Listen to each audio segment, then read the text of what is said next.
Ladies and gentlemen, welcome back. You are in the zone. After a week off, Pete and I are back, and it has been a crazy couple of weeks here in the basketball world. The beautiful thing, folks, is it's March, and we're starting to show signs of spring outside. The snow is melting, and away we go into March Madness. Pete, we're in the middle of March already. Yeah, we are. In the middle of March already. Unbelievable. Really good to be back in the seat after a week off. We had some traveling to do last week due to our participation in the NCAA tournament. We're back, we're pumped, we're excited, and ready to rock and roll. This might be my favorite time of the year where we're in conference play, where we're in the big tournament play, and people are actually cashing that ticket, making the run to the NCAA tournament. And we'll get into it a little bit later, Pete, but so far we've had some pretty good stories. We've had some pretty good stories out there about Cinderella punching that ticket. But in our number one segment of the show, we head off into Pete's Corner. Pete's Corner gives us 3 questions of the day. We try and do our best to answer them, and we've gotten some great feedback on this. People love this segment of our show. Pete, let's rock and roll. All right, first question is a video daily double. Ooh, love it. How much ice was in this bucket? Mamma mia. Look at this. They had to hold me down, Pete. I would have went right through the roof. Now, here's the thing that I have done, and I would like to let everybody know. That's not the first bucket I've been hit with. The next bucket that I get hit with better have some warmer water in it. Because when that thing hit me, I swear to God, my heart jumped right out of my chest, and I'm just not ready for that. That's why I asked the question. The jumping up and down part was to keep myself warm and from not entering hypothermia at that moment. People still have to realize that that was March. That was really great feeling, and the adrenaline's pumping. But I still got to get home. Yeah, from right. there. I still got to get home absolutely soaking wet. But, Pete, that's euphoria right there. No better feeling in the world than having your guys do that, jump around in the locker room with you. That's what we're talking about when that March Madness ticket gets punched. And for Westfield this year, we were very fortunate to have ours punched. And there's just really – I put out something on social media of the last cut of the net that I made when we took the nets down, and I said that really never gets old. But that was unbelievable. Pete, good find. Good find. I was looking around. I'm like, the popped up. I got to grab that one. Oh, I bet you did. I got to grab that one. Did. So speaking of punching the ticket, you work every year towards the goal of winning your league.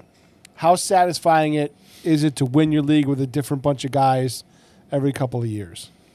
This was very satisfying for me because we had lost a number of players, and this was our 3rd championship out of the last 5 years. So we've kind of been used to having a little bit of respect on our name, but this year we got picked 3rd. And that was a little bit of a chip on our shoulder for our guys. And we had lost a tremendous amount from the year before. We had lost 6 or 7 players, a lot of height, a lot of depth to our team, and we had just, we looked like we were in rebuilding mode. And to come out in the semifinal game and be up by 30 points there, and come out in the final game and be up by 40 points there, I think it was just a kind of an affirmation of Westfield State and the spirit that we have there, but also that transformational aspect as well, where those young men, a lot of them didn't know each other at the beginning of the year, and they transformed throughout the year into something really cool and really powerful. And one of the things that was noticed on our NCAA trip is that one of our reps that went down with us was one of our senior woman administrators, Nancy Balls, and she came home and commented, I was very proud of the fact, A, that we represented the school in the tournament again, but also the comments that were made about my guys. And so what I promised them also, Pete, they're going to be our live guests next week on the show when they return from spring break. They're in Puerto Rico and Hawaii and all these different places right now celebrating. Going to bring them back next week. They're going to be on our show. I promised them if they went all the way through that they'd get a spot on In the Zone, and that's what we're going to do next week, Pete. So anybody who's ready for that, we'll have them all here, or most of them that we can get out of class at that time. Pete, great question, and thank you. Yeah, absolutely. And then the third question is, we're moving along quick today. Utah Jazz got caught tanking, and they were fined by the NBA $100,000 trying to get the first pick. Is what you've been saying all along true, that they should do away with the lottery? It does once your team goes into free fall, where the Jazz are, and you start now, as an organization, we're all humans. And so as an organization, this is the one thing. Tanking it doesn't really guarantee you the number one pick. You can have the worst record and still not get the lottery shot, as evidenced by plenty of times in the years past. I think that what they would do is they would make it into a more honest platform. The NBA, as much as they have other problems, Pete, they have honesty problems. People think that it's not completely honest, and that's bad news for you as an organization. So if you wanted to restore a little bit of that belief in people's lives that this is an honest organization and honest representation, then you would let everybody in and have a true lottery and go 1 through 30, boom, boom, boom. I'm going to give you the second piece of it that I've talked about a lot on this show is if you're going to keep sending the very best talent that you have to the very worst franchises that you have, it's going to limit their career. It's going to limit who they are. And that's why you have a lot of these teams now kind of coagulating into super teams where the superstar players want to play together. And the great players will refuse trades unless the trade goes to a team that really, really looks formidable for a postseason run or something like that. You can see that with the Miami Heat and the Jimmy Butler trade just recently. Miami Heat are in free fall right now with Butler out of the picture, and the Golden State Warriors have taken off. Really, really solided up themselves for a playoff run. But that can happen. But it also goes, up and down too, Pete. There's been a lot of trades that have happened that have gone the other way. And this one seems to be working out that way, but that's also in the very, very limited approach that we've looked at it. It's in a very, very limited segment. You could possibly see those things go a different way as well. And a lot of it will kind of, is the NBA really trying to return itself and recalibrate itself to its norms, which is the NBA has been built on big city, big arenas, big markets, and they want to return to that norm. So how do they get the Chicago Bulls, the New York Knicks, and the LA Lakers relevant again?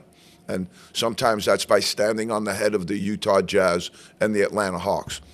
So I do think that, that I can't say that I blame the Jazz for doing what they're doing because they're always trying to improve themselves. But as long as you have human element involved in it, you're going to have some of that nefarious stuff. And so there has to be those guardrails in place to make sure that that nefarious stuff doesn't become the whole fiber, the whole fabric of everything. It has to be under 10%. You got to keep it under 10%. Pete, great questions. Awesome questions. Pete, we're swigging our Canada Dry today, and we're going to roll right into our Power 15 with the NBA.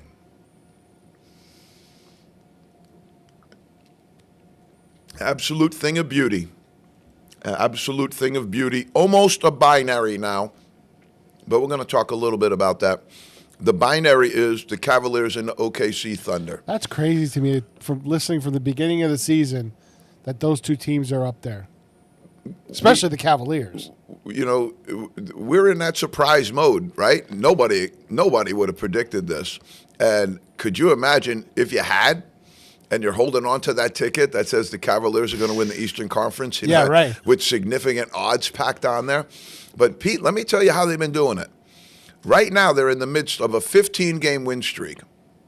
This is their second 15-game win streak of the year. Wow. So of the 55 wins that they have right now, 30 of them have come during an undefeated streak. Unbelievable. That says your team shows up every night to play. That says you've been able to minimize and mitigate your injury situations as well. And so the Cavaliers, hats off to them. Because nobody, and I mean nobody, was predicting them to run the Eastern Conference Finals this year. The talk was of the Celtics repeating. The talk was of the 76ers being right there. The talk was of the Knicks. Did they do enough in their trade with Big Cat and some of the other additions that they had? Mikal Bridges as well. Did they do enough? And right now, the answer to that is they didn't, because the Cavaliers went right past all of them like a rocket ship. Yep, and the 76ers are nowhere to be found. The 76ers are OOP right now. They're out of the playoffs. They might not make the playoffs. All that money spent, all of those guys, all those missed games, it's a franchise that kind of is in free fall right now. I hate to say it, and it's a historic franchise as well. OKC Thunder at 53-12, solid. People are starting to really, really coalesce around SGA as the MVP. We have a little bit of analysis for that for you later on in the show, where we took SGA, we took the Joker, we took Giannis, and we took, I believe, Donovan Mitchell, and we put their numbers up to see exactly, if you're talking about MVP, and you're talking about how do you differentiate, how do you really, when you get down to it, and you have 3 or 4 players who have all had fabulous years, all had great years, how do you differentiate? And I think we're going to be able to point to that a little bit. What it points to is there's no way you can tell me, unless you consider the fact that they're the number 1 team in the Western Conference, that this guy is more deserving, SGA is more deserving of the MVP right now than Joker.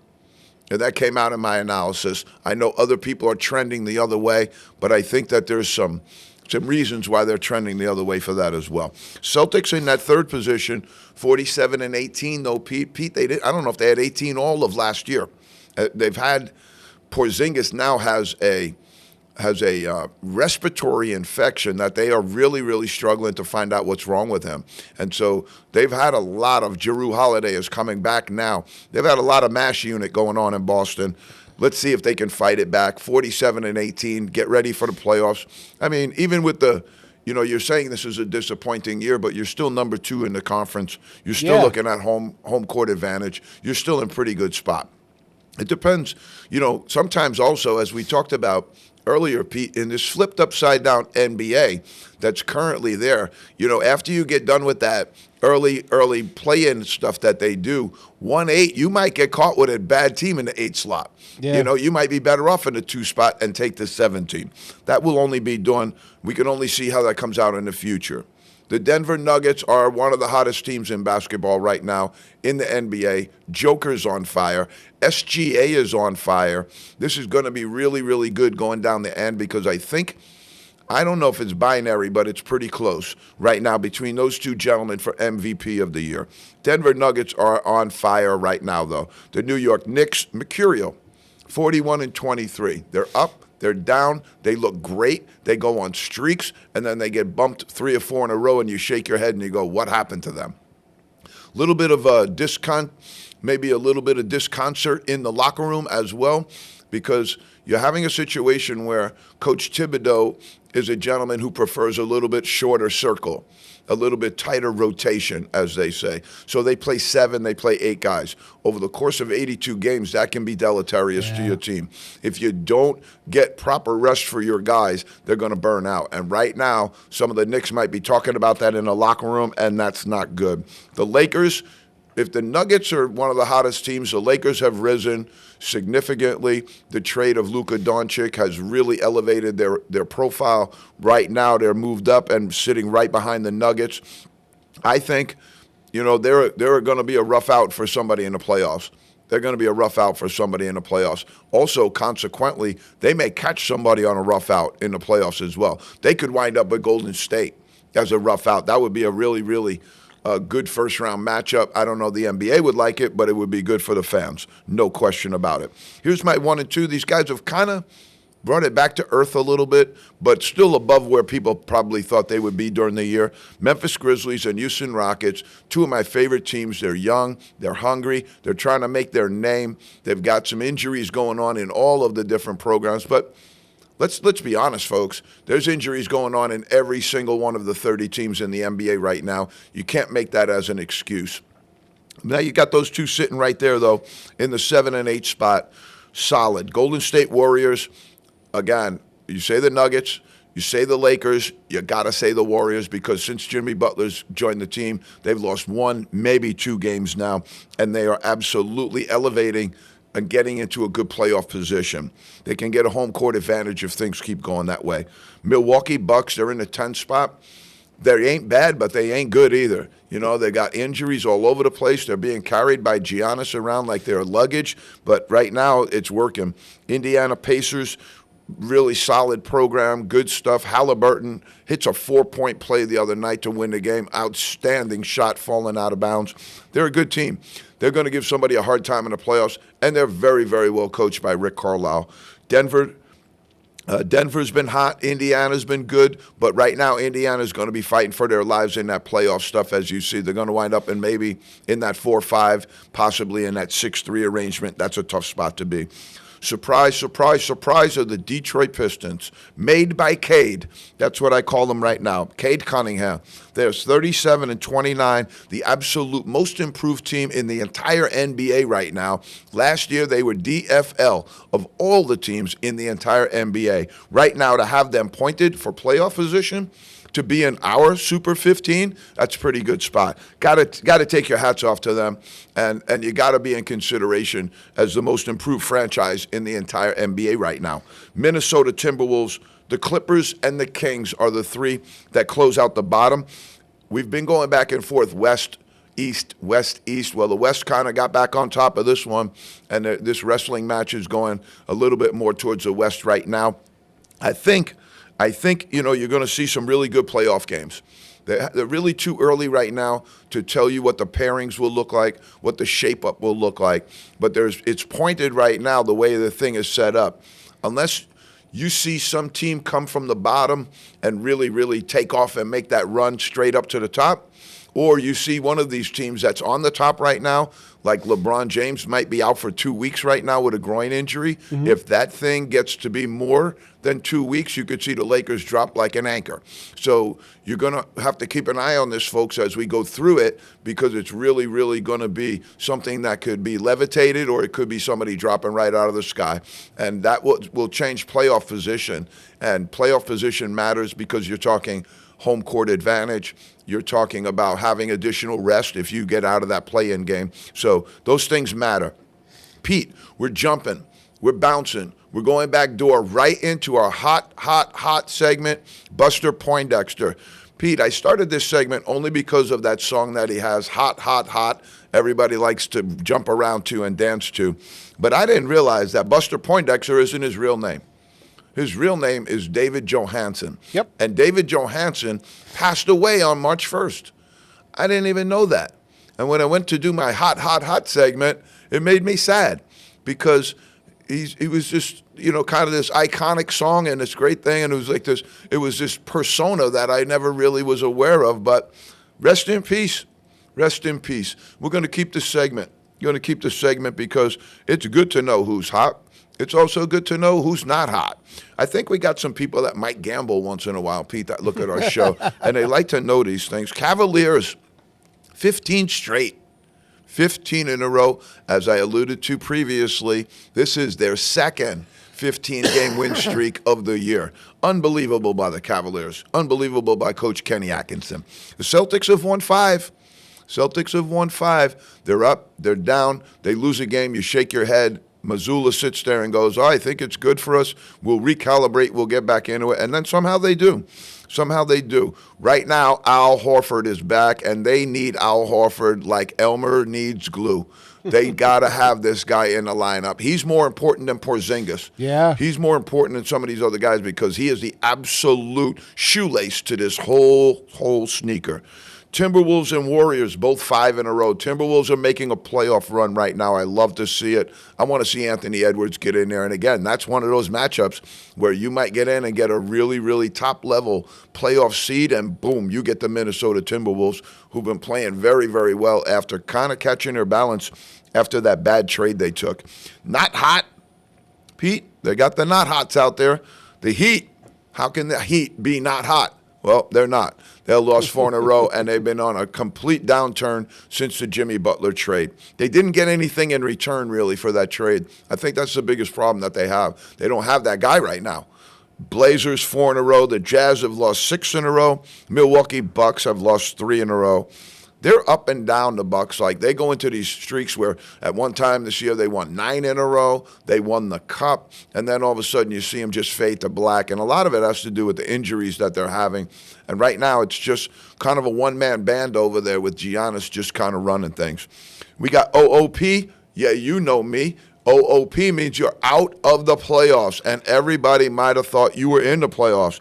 76ers, with their bag that they dropped, with their payroll, with all of the cash that's wrapped up in that Liberty Bell down there, they are 4.5 games off of the playoff pace right now. And people go, 4.5? That's not bad. They can make that up. It's getting late, folks, and 4.5 is 4.5. That means they got it on one side and the other side, wins and losses, and they're going to have to recalibrate. They're going to have to make a run soon. And they don't have a lineup. They don't have a lineup. Guys are in, they're out. Guys are in, they're out. It's unbelievable.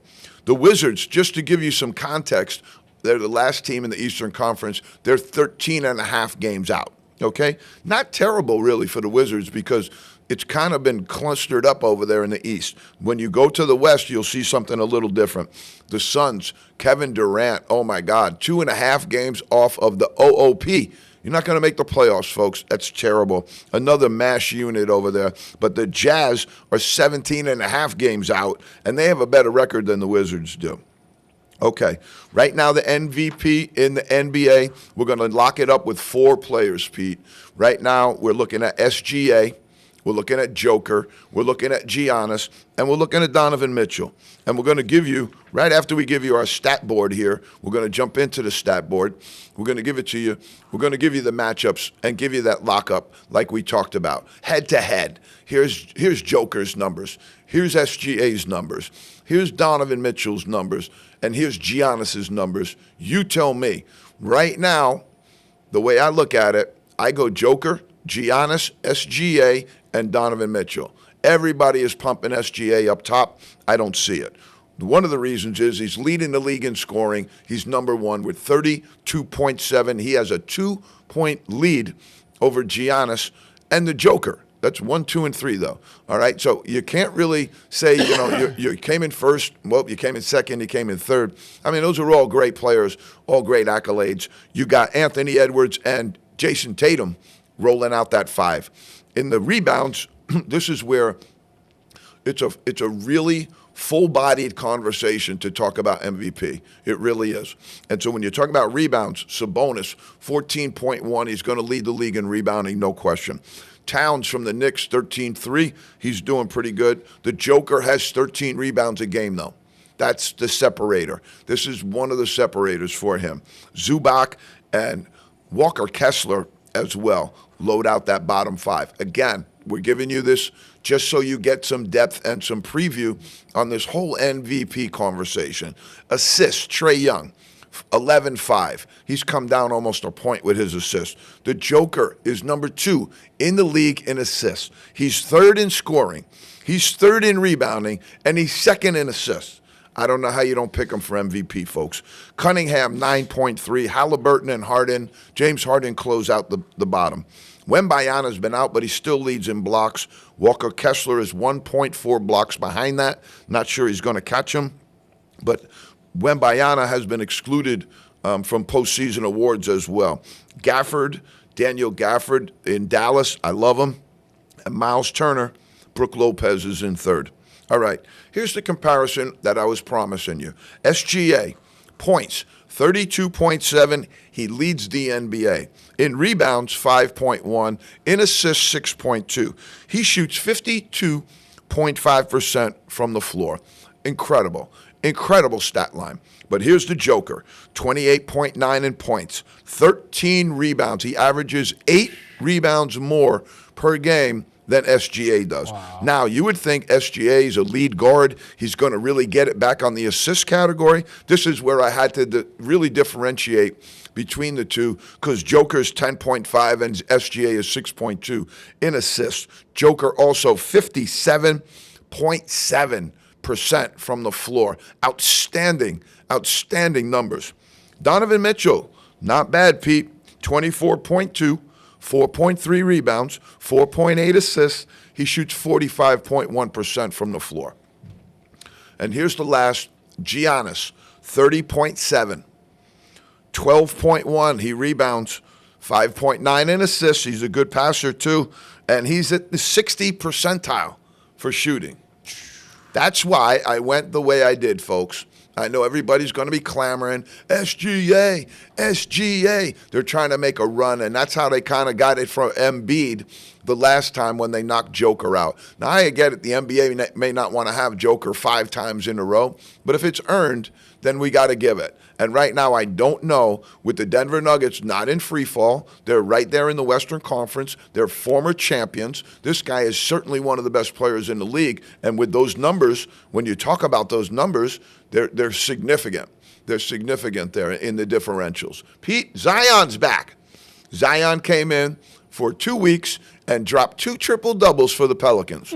Now, it's unfortunate that they're about 30 games out of first place by the time the Big Z made it back. Right. But, man, if this guy, I love this guy as a player. Man, what talent, what ability, what God-given grace. But if he doesn't get himself together, he's going to be injured forever. If he doesn't get himself together with a personal training episode, getting himself into a nutritionist, getting himself into all that stuff that all these other guys have, hiring a cook to go out, on a chef to go out on the road with you so you're getting properly prepared meals, spending that money, that investment in yourself, then I think he's going to become one of the great players in the game. I think they got to get him out of New Orleans too, Pete. Cavs 15-15. We talked about that. We want to say rest in peace to Junior Bridgman. We want to give you 2 rest in peace right now. Junior Bridgman was a great player in the NBA, also one of the great entrepreneurs of the NBA world. A lot of people in the NBA lose their money, go bankrupt. Junior Bridgman was the complete opposite. He was an absolute fabulous entrepreneur and made a boatload of money after the NBA. Okay, Porzingis has gone viral, but for the wrong reason. You don't know what's wrong with his viral in his chest, but that could be a problem. And certainly for somebody who makes his living running up and down a floor, that can be really problematic. But the Cavaliers have an 8-game lead with only 17 games left in the East. Can the Celtics catch them? Doesn't look good. We got LeBron with a groin pull. All right, at his age, that can be really problematic. We're looking for home court advantage, and we're looking for time. And the Pistons, made by Cade, as we said. Okay, Pete, love it. We're going to move right into the NCAA, and we're going to the Super 25 of the NCAA. We're rocking and rolling here. We got carousel news for you because, holy smokes, there's coaches flying right off the ledge, left and right today. Adam Nelson, our former guest, loved having Adam Nelson on. What knowledge base this guy has, but also he was 100% accurate that there's going to be some NBA action sliding down into the NCAA. And if you look at Florida State hiring Luke Lukes, that's very, very close to what Adam said. He was 100% spot on. So accolades to our friend Adam Nelson for really, really calling it before it happened. That's one of the things Hoop Dirt is known for. They really, really give you some great insight, and they're also fabulous at giving you stuff that's 100% accurate. All right, a lot of talk out here about this guy going here and that guy going there, and this guy's going to lose his job. They wait and they're patient, and it pays. But really, really good job there. Pete, the beauty of this thing is I looked at it, and in the same situation that I did when I looked at the MVP voting, I lined up some stuff, and I went to work a little bit. And I went to work non-algorithmically. I went to work Richie Sutter way. All right? Piece of paper, a pencil, and let's get down to work and really see who really, because right now who deserves to be there, right? Who deserves to be there? And this is going to be our final one for the regular season. This will be the final one before now everybody heads into postseason play. The regular season is done. Now you're going to head into your postseason tournaments. We're going to evaluate that. Then you're going to head into the March Madness, where a lot of these teams that you're going to see in our Super 25 will also be included in March Madness. And we're going to be able to evaluate that. But for right now, in the here and the now, Auburn took one on the chin the other night, and everybody's jumping off the Auburn train. I didn't do it. And the reason I didn't do it, and the reason everybody, I think a lot of people out there that are in this world, they love Duke. They have a Duke fetish. And why not? There's a lot of good things about Duke, right? But I'm not in this to make friends and to be happy with everybody. I'm out here to call it like I see it. So Duke hasn't played a ranked opponent since like before December. All of the ACC this year, they had ranked opponents weren't there. So I had to factor that in. If you're playing all of these games and Auburn's playing all of their games and Auburn's collecting all of these top 25 victories, and then, they got stumped. Like all of these people, AP, John Fanta, all of these people, they could not wait to elevate Duke up to that spot. They couldn't wait. When I looked at it, Pete, they just don't have the resume because for one simple reason, the ACC is turtle-backed right now. The ACC, once the greatest conference in the world for basketball, is no longer that. And what I just alluded to was a staggering figure that they didn't have any two top 25 teams play against each other the entirety of the year. Wow. Auburn, baby. Wow. I'm sticking with them. I like their balance. They're crazy. I got it. Their coach is crazy. I got it. But they're my kind of crazy. You know, they're going to ride it. They're going to ride that high, and they're going to go with it. And I like the way they play. I like their balance. I like their depth. They just got to – this is what I say to my team all the time. You got to measure your emotional quotient. If you don't have your emotional quotient tied in, then anybody that comes along can knock you right off of your perch. I'm talking to Chad Baker Mazzara right now. I'm talking to some of the other players that they have on their team that get knocked off way too easy on their emotional quotient for me. You want to be a pro? You show me. You want to be an All-American? Show me. Florida, I love this team. I love this team. All year long, people have been waiting for them to go. They've been waiting for them to fall. They had too many cannolis, too many cupcakes early on.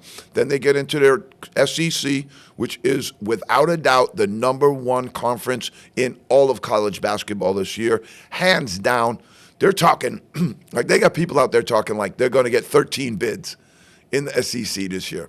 Now, I don't know what they're doing. I don't know how they came up with that. I don't have that. But I do have them locked in for 8 or 9. Right now, and easily could go to 10. I don't have them at 13 because I don't think Arkansas is any good. I don't think some of those teams are any good, but we'll see. Florida, but I love them. They're in that league, and if they fought all the way through Auburn and Florida, this is why the SEC is the best. Because if you look at the top 10, you got 3 or 4 teams out of the SEC that are in there, and they all played each other. Okay? Duke didn't do that. I jumped Houston up in there. Big 12 is rough. Big 12's tough. When you talk about the ACC right now, you're talking about a junior varsity conference right now. So that's why I put Duke in the 4 spot. 28-3, but they lost to Clemson, had some other losses during the year. They did beat Auburn. So they have some great wins too. But right now, there's something about that team I'm just not feeling. And it might come to the NCAA tournament for it to show, but there's something about that team that I'm just not feeling. Michigan State, this is a team I am feeling. This is a team I'm real excited about. Izzo's got them playing defense. Izzo's handling the NIL like Izzo's going to handle the NIL. He's taking care of his business. Those guys are getting paid, but they're going to play the Michigan State way. Okay? And they're fabulous. 26-5 right now. St. John's could be Coach of the Year here. All right? It's funny. Pat Kelsey gets Coach of the Year in the ACC, not John Shire. Okay? And it was I can see that. Kelsey did a fabulous job. I can see it. But John Shire might become the national coach of the year. And then the ACC's got a little bit of something to get off their chin there maybe, because it's going to be a mess if that does happen. But congratulations to Kelsey. Maybe he can get the national coach too. But if you're talking about national coach of the year and you don't have Rick Pitino's name in the conversation, you're not having a serious conversation. 27-4, they beat UConn 2 times and really pushed the former national championships to the brink, I thought. I saw them watching their film. They put Danny Hurley out and those guys watching the St. John's film after the game, and it was like watching somebody watch a heavyweight fight. where they had gotten beaten up, and it's like, it was rough. He and brought St. John's back from the island of irrelevancy. Yeah. I mean, in 2 years, Pete. Yeah. In 2 years. Now, they got a big bag. They got a big NIL bag, but got to give them their due. Everybody else got a big NIL bag, too. Right. That's what we said. Yep. What are you spending your money on? Yeah, what are you? That's you the big game. You still have to be able to coach and look at talent and say, who do we need to bring in? You can throw the money at anybody you want if you're not bringing in the right pieces. And you need to be a sociopath to be a really good basketball coach up at that level. Yeah. An absolute sociopath. You're the dean of students. When somebody drops a pencil in the hallway, you got to be there to make sure they pick it up. It's unbelievable the tenuous position that one of those Power 5 coaches is really in. And the reason you see Pitino able to do it is because they're all a little crazy. He's ruthless. They're all a little crazy. He's ruthless, legitimately. If you saw some of the conversation that he had with his team, they're not playing around with those guys. They're not playing around with those guys. Yep. 27-4 is the result. Got a couple of their guys going to be first-round draft picks. Ejiofor, first-round draft pick. R.J. Luis, first-round draft pick. So maybe you don't like getting yelled at by Rick Pitino, but you're going to like that payday at the end of it. Yeah. Tennessee, 25-6. This team could run, or they could be one of those teams that gets bounced out early. I just can't get my arms around them right now. Their front line worries me a little bit. Alabama, 7 losses on this team.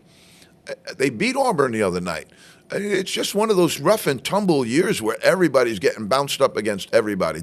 They picked some of those losses up early in the year, but 7 losses is a lot. I have them pretty high because I still think they're very good, but man, you just you never know with this. When you have as much propensity for three-point shooting, I said this a couple of weeks ago, it's only going to take one game for you to have a bad game. And in that NCAA tournament, it's only going to take that one bad shooting night for you to go off because you're living and dying on that 3-ball. They are absolutely living and dying on it. St. Mary's, St. Mary's went to Gonzaga for the final, or maybe it was at St. Mary's, but they played in the final. Could have been neutral. Gonzaga wins.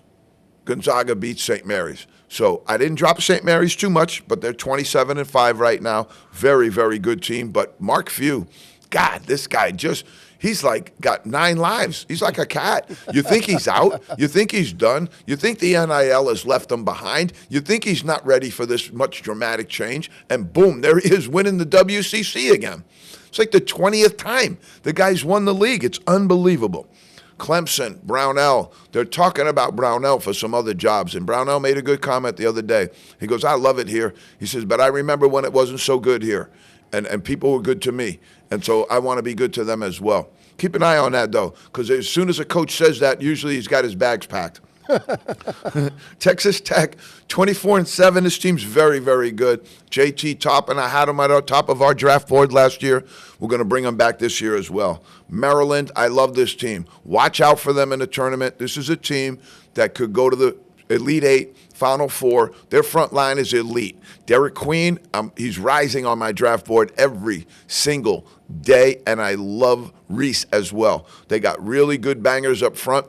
A little bit I'd like to see a little bit more discipline from their backcourt. Gillespie's a great player, but I'd like to see them kind of hone around the fact that they got 2 great players down on that baseline, and they should be pumping the ball down there a little bit more. Wisconsin, 23-8. Louisville, 25-6. These are 2 very surprising teams. Give Greg Gard a lot of credit. They picked up John Tanji, and he's terrific. I think player of the year consideration, although he's going to get bumped because so many other good players are having that good year. But then Louisville, 25-6, Pete. 25-6 off the mat in 1 year. This is the thing that's going to it's great for Coach Kelsey, ACC Coach of the Year. Great for Louisville. Great for the ACC. It's going to be bad for somebody else, and I'm going to explain to you why it's going to be bad for somebody else. Because Dusty May, Pat Kelsey, Mark Byington took their programs in 1 year and absolutely turned them around. Now you're going to see all of these other places that aren't achieving, that aren't meeting the expectation of excellence, and they're going to say, get rid of the coach. We need a new guy in here who can turn us around in 1 year. Very often, it's the lack of NIL resources. Very often, it's your inability to recruit in today's marketplace. But right now, you're going to see that the answer to that is going to be get rid of the coach. And I think it's going to be deleterious because years ago, they were talking about Brad Brownell, and now people look at him as one of the best coaches around. So I think it's going to be a challenge for athletic directors, presidents, boosters, because now you have a bat phone, okay? There's 2 phones in every athletic director's office. There's 2 phones in every single president's office. Okay, I'm being metaphoric. I'm being facetious, of course. Okay, but they have a regular phone. All right, it's a white phone, black phone, nice and easy. Dial 6, and you can get an outside line. All right, but then they have the red phone, and the red phone is the bat phone. And when one of their key boosters, only they have the number to that red phone, when that phone rings, it spreads fear amongst the entire campus. President, exactly. The president calls the AD. AD calls in all of his associate ADs. We got to get rid of the coach. What are you talking about? They had a winning year. The red phone rang. We got to get rid of the coach. And what that means is the guy with the most money just called up and said, I want to make a change. Yep. That's where you are right now. Oligarchic, limited in your ability to get into collaboration, into collegial environments. You're just going to be talking to the guy who's got the most money, who's telling you what to do. All right. Maryland, we love them. Wisconsin, Louisville, Iowa State, I don't know. They're kind of like Tennessee to me. They look great. And then all of a sudden you say, wow, they could get bounced.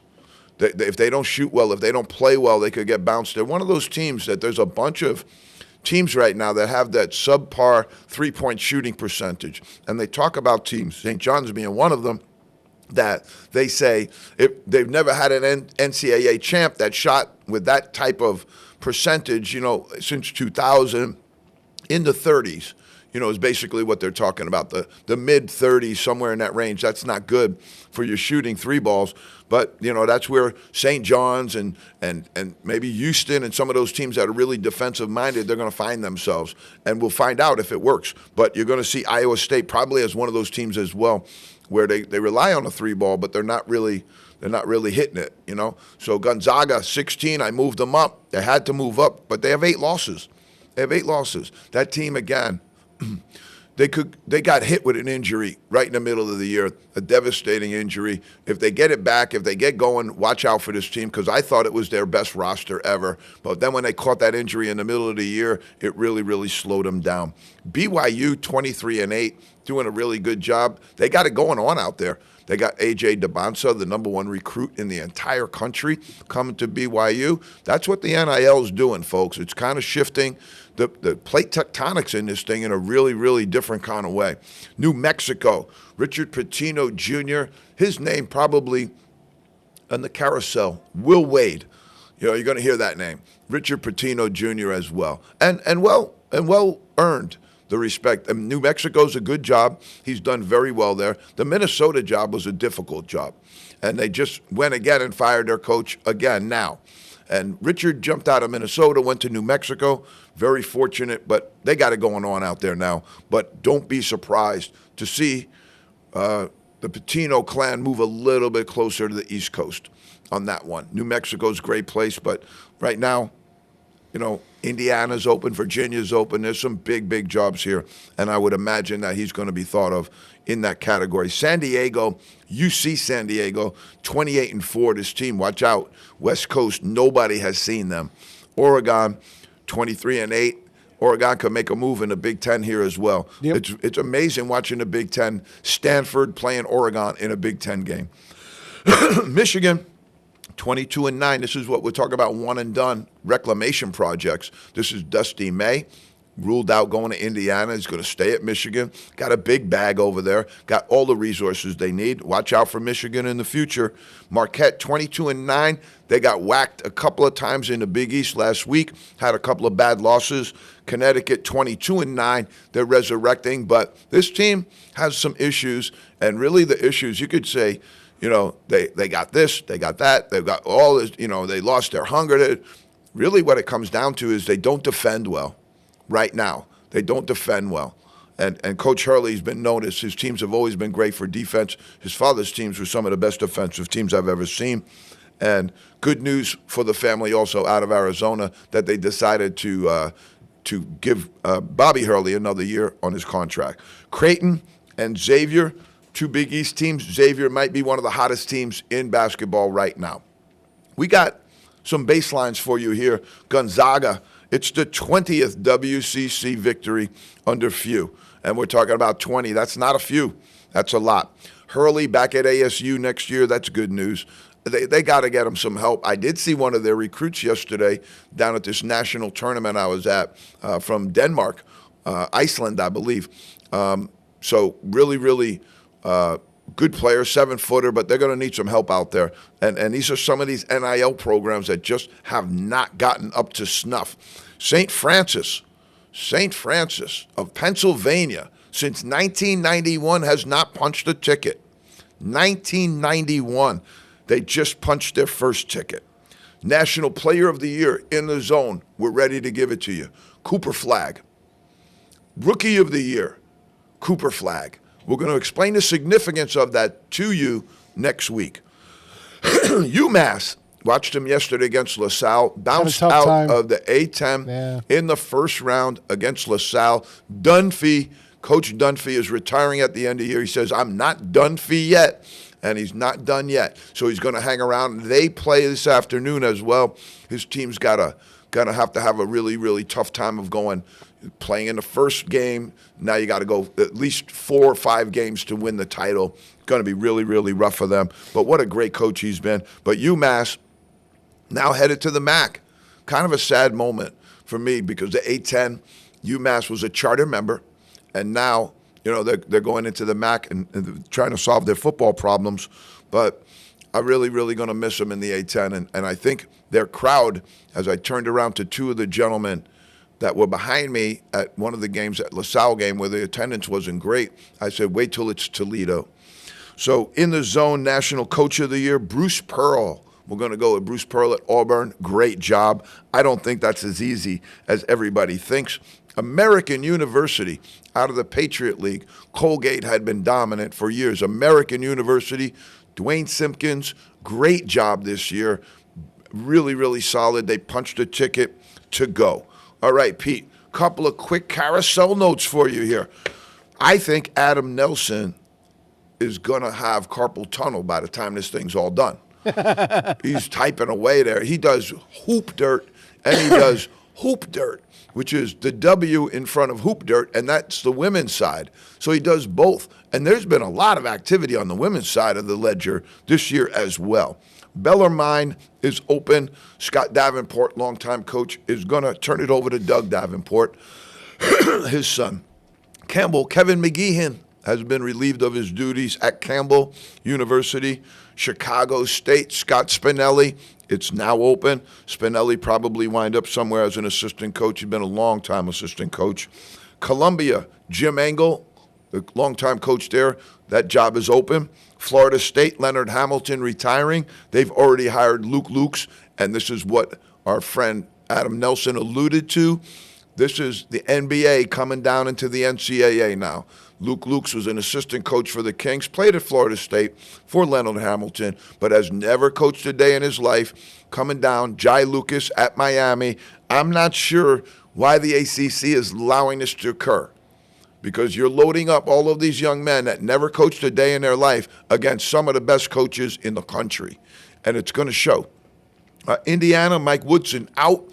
They have probably one of the first announcements, and they're in what I call Fordham mode.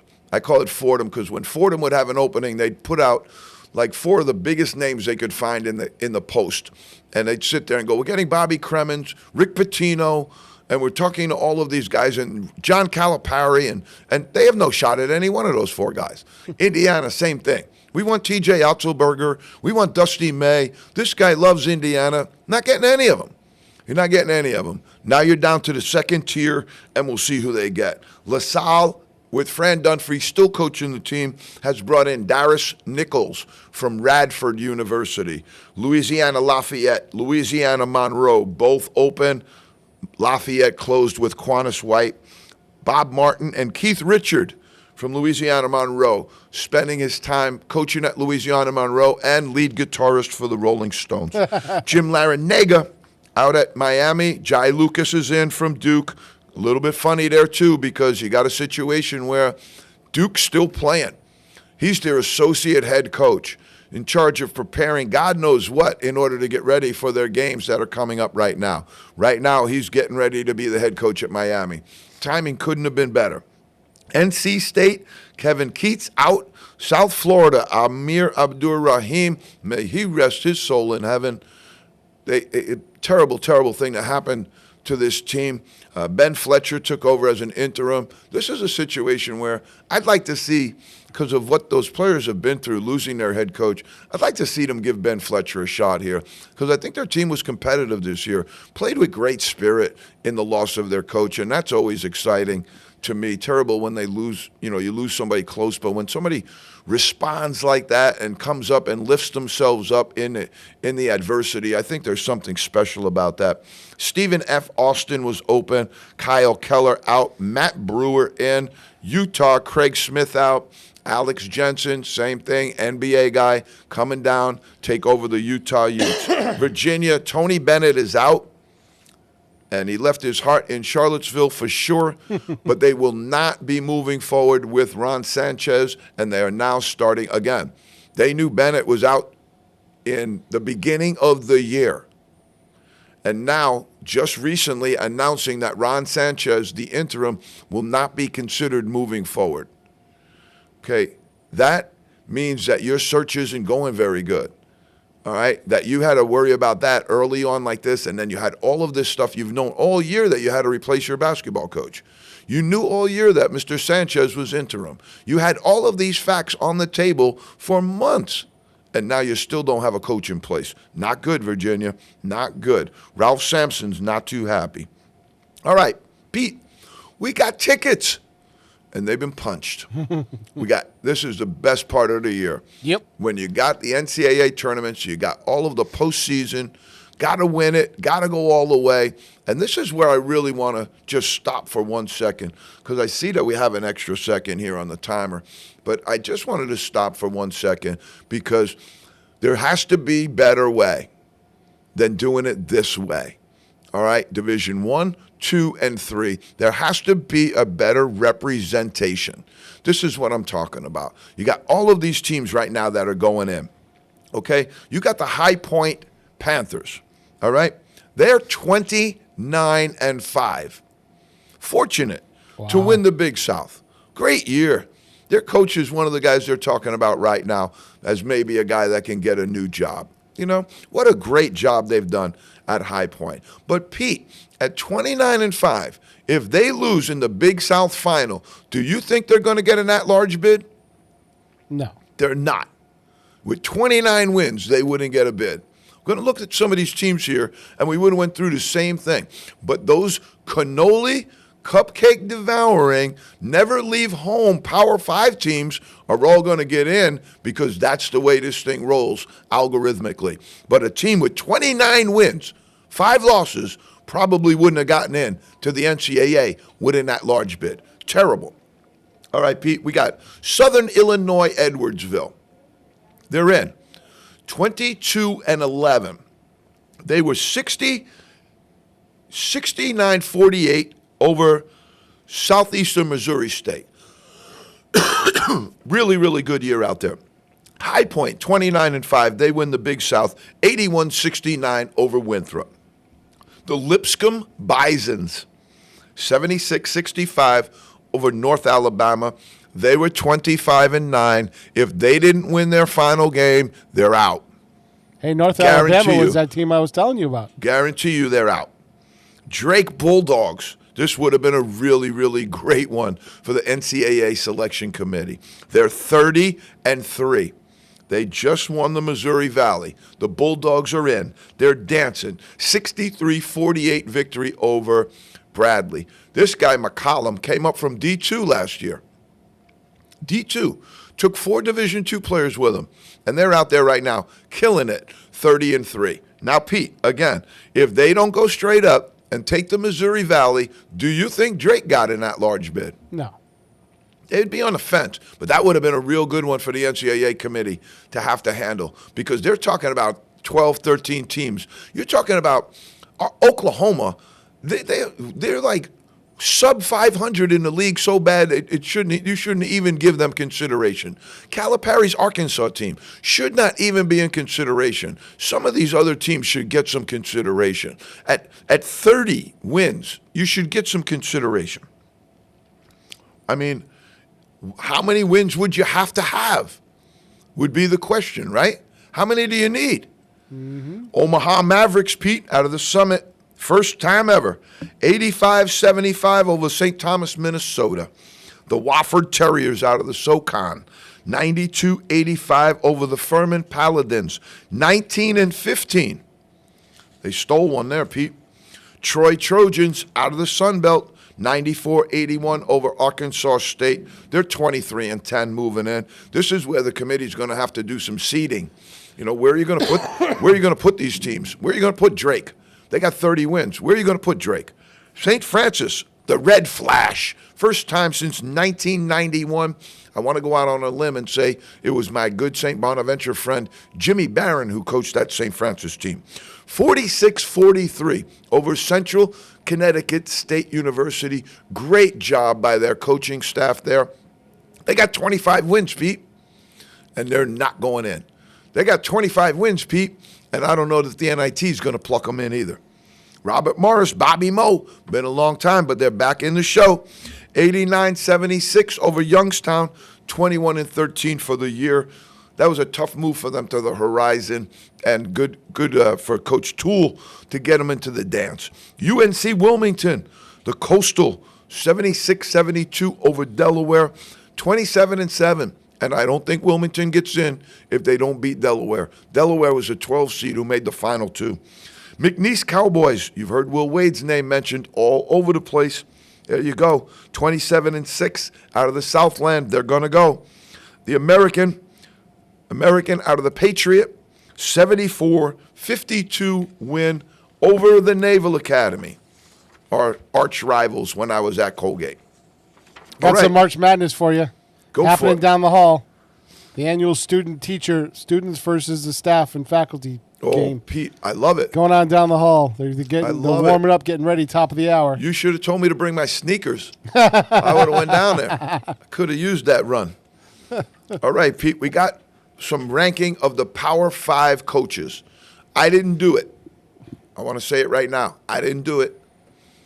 And I'm going to come back. I'm going to do a better job, I think, than they did. But I'm going to give you theirs right now. They ranked the top coaches, and I believe there were 40 of them, all Power 5 coaches, all the way through 1 through 40. 40 is way too much to give you, folks. So we took the baker's dozen. And we're going to give them to you right now. They have Danny Hurley, number 1, out of the University of Connecticut, as the number 1 coach in the Power 5 right now. He's got back-to-back national championships. His team's still alive right now. I do think that can be a little bit high right there. Bill Self, Kansas, unbelievable. Right now, his team just got past UCF last night. It'll be interesting to see how they do in their tournament, because right now they're going to be in a seeding issue. They're going to wind up with some seeding issues. Mark Few, number 3. Who could disagree with that? Gonzaga, guy's unbelievable. Kelvin Sampson, number 4. Houston don't have a problem since he walked in. He's been doing an unbelievable job of coaching that team. They play such great defense. That's why I like them. Rick Pitino, 5. This is a tough list if you got Rick Pitino in the 5 hole. St. John's, he's won everywhere he's been. Scott Drew from Baylor, a little too high for me. I know he's got the national title elevation, but I don't necessarily count that. I mean, it's great, you add it in, but I don't think like that's some kind of disclaimer. You haven't won the national title. There's a lot of guys that haven't done that. Nate Oates, Alabama, you know this is a good list if you got Nate Oates in the 7th spot. 8, Tom Izzo. Come on, you got to be kidding me. You got to move Izzo up this list. I can't do it. Tommy Lloyd from Arizona, number 9. I think that's too high. I think you can move him down because you got Matt Painter, number 10. And my triumvirate in the last 5 years of coaching of my Mount Rushmores, Danny Hurley, Kelvin Sampson, and Matt Painter. Yeah. Matt Painter cannot be in the 10-hole, folks. Cannot be. Bruce Pearl, my National Coach of the Year, Auburn, 11th. This is some list. 12th, Rick Barnes at Tennessee. And last but not least of our 13, and we'll get some of the other ones for you, but it had some of the guys on the list that were no longer even in the job, so we wanted to kind of push that out to the side. But Shaka Smart from Marquette in the 13th spot. And I wouldn't be surprised to see what you're going to see in this carousel is you're going to see something that makes you go, And Shaka Smart might be one of them things that makes you go, like, why did he leave Marquette to go over here? And the answer to that is simple. The answer to that is concise. The answer to that is always going to be the same. He needed the money. Little boy blue, he needed the money. And that's what's happening. Coaches moving for bigger bags, bigger resources, bigger NIL promises. When Mark Byington left James Madison, they assured him at Vanderbilt that the bag was in place. That's the conversation. I would assume you have conversations that you're not supposed to have early on in the interview process that I would imagine happen a lot faster at that level. How much are you paying and how much is in your bag? Yep. The ACC has not had a single ranked versus ranked matchup in conference play all season. 100 and total 80 games. That's crazy. You better get your act together, ACC, or you're going to be an afterthought. SEC, clearly the dominant conference in men's basketball. 4 of 10 in the zone, top 25, super 25 are from the SEC. Auburn, Florida, Tennessee, and Alabama all are in the top 10. You got Kentucky. You got some other ones right on the precipice there. Really, really, really good year. Kelsey over Shire, I don't know. We'll see how that goes. Arkansas. Pete, I'm going to close with this one because this to me, you're paying millions of dollars at Arkansas. I have no idea what their record is right now, but they don't have a winning record in the league. If anything, it's about 500. You got one of the biggest bags in the NIL, okay? They're up by 3 points, okay? They have John L. Davis, the FAU transfer that they brought in, on the foul line, ready to make it 4. Off the bench, the genius, Arkansas Razorback coach John Calipari, tells John L. Davis to intentionally miss the free throw with 2.5 seconds remaining in the game. What? Folks, this is egregious, okay? He tries to miss, but it goes in. He tries to bank it off, but it winds up going in, so they wind up with 4. But I want you to think about this as we close this show. You're sitting in your living room. You're screaming at your television. Now, I don't want to bring this into it, but let's do it. The line was precipitously close to that number that it ended at. Leave it at that. But he tells him to miss on purpose. If the team gets the ball, throws in a buzzer beater at 60 feet, which we saw happen in the Michigan State game this year, they're out. They're done. Cleaned. This is why I say this about this guy. I have no idea why he's coaching, why everybody wants to hire him. No clue. Pete, we're in the zone. We might even be overtime. Got to get out of here, folks. We'll see you next week. Glad to be back. We're in the zone, baby.